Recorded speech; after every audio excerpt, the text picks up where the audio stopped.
Hi, my name is Emmanuel Mwangi and I'm a current freshman at Federal High School. Currently, there are proposals for changes to the Washington's public school funding formulas to ensure every student receives equitable per-pupil funds regardless of where they live.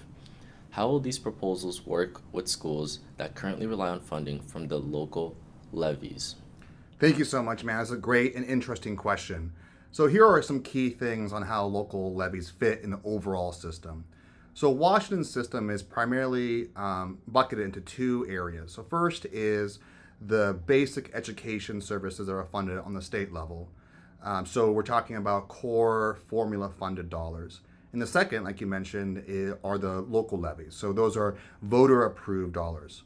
So my job as a Washington state legislator is to do everything I can to fight to ensure that we increase state funding for those essential services so that our students aren't relying on potentially losing out on these essential services that might depend on whether a community votes in a local levy. So I'm committed to ensuring that to increase these state funding sources, to ensure that the state funds more essential services like special education services or qualified educators, mental and behavioral health support, ensuring we have a safe school learning environment.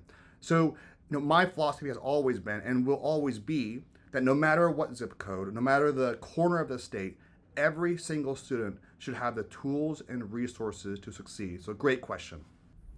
Yeah, that's a really great question. And I think that over decades, the school districts have started to rely on local levies, which our Constitution really designed those to be a form of enrichment, is what we call it, or supplementing what the state's program of basic education is.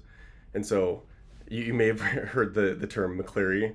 That was a court case a while back that basically decided that the state was over-relying on local levies and not fulfilling its constitutional obligation to fully fund basic education. And so when I see proposals like this that create the opportunity for school districts to increase their levies, I'm concerned that we're creating an imbalance again, which is what led to the McCleary decision. So ultimately, that over-reliance on levies could start supplanting the state's funds on basic education.